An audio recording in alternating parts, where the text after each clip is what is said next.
അങ്ങനെ അവഞ്ചേഴ്സ് ഡൂംസ്ഡേയുടെ ഭാഗത്തുനിന്ന് വരാനുള്ള 4 ടീസറുകളും വന്നു കഴിഞ്ഞു.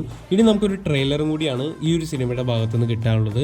അപ്പോൾ ആ ഒരു ട്രെയിലറിനെ കുറിച്ച് നമുക്ക് കുറച്ച് സൂചനകളൊക്കെ കിട്ടിയിട്ടുണ്ട്. അപ്പോൾ അതിനു മുമ്പ് വീഡിയോ ഇഷ്ടപ്പെട്ടാൽ ഒന്ന് ലൈക്ക് ചെയ്യുക, ചാനൽ ഒന്ന് സബ്സ്ക്രൈബ് ചെയ്യുക. അപ്പോൾ ട്രെയിലറിന്റെ ഒരു ഷോട്ടിൽ ക്യാങ് മരിച്ചെടുക്കുന്നതായിട്ട് കാണിക്കുന്നുണ്ട്. ആരോ ക്യാങ്ങിനെ കൊന്നതാണ്. അത് ആരാന്ന് നോക്കുന്ന സമയത്ത് 2 കാലുകൾ കാണാൻ സാധിക്കുന്നുണ്ട്.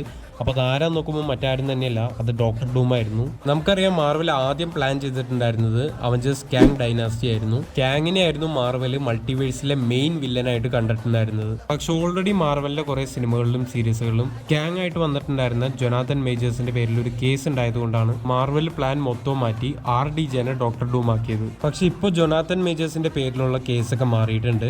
പക്ഷെ സ്റ്റിൽ RDJയുടെ ഡോക്ടർ ഡൂം തന്നെയായിരിക്കും മൾട്ടിവേഴ്സിലെ മെയിൻ വില്ലൻ. പക്ഷെ ക്യാങ് എന്തായാലും അവഞ്ചേഴ്സ് ഡൂംസ്ഡേയിൽ ഉണ്ടാവും. കാരണം എന്താണെന്ന് വെച്ചാൽ ക്യാങ്ങിന് ഒരു തീർപ്പ് കിട്ടിയിട്ടുണ്ടായിരുന്നില്ല. അങ്ങനെ ഒരു എൻഡ് ക്യാങ്ങിന് കൊടുക്കാൻ വേണ്ടിയിട്ടാണ് ഡോക്ടർ ഡൂം ക്യാങ്ങിനെ കൊല്ലുന്നതായിട്ട് ഒരു സീൻ മാർവൽ ഈ ഒരു സിനിമയിൽ ഉൾപ്പെടുത്തിയിട്ടുള്ളത്. പിന്നെ നമുക്ക് മറ്റൊരു അപ്ഡേറ്റ് കൂടി കിട്ടിയിട്ടുണ്ട്. ഇതുവരെയുള്ള റൂമേഴ്സ് ആൻഡ് അപ്ഡേറ്റ് അനുസരിച്ച് അവഞ്ചേഴ്സ് ഡൂംസ്ഡേയുടെ ഡ്യൂറേഷൻ 3 മണിക്കൂറും 45 മിനിറ്റും ആണെന്നാണ് കേൾക്കുന്നത്. ഇതിൽ അത്ഭുതപ്പെടാനൊന്നുമില്ല, കാരണം അതിന് മാത്രം ക്യാരക്ടേഴ്സാണ് ഈ ഒരു സിനിമയിലുള്ളത്.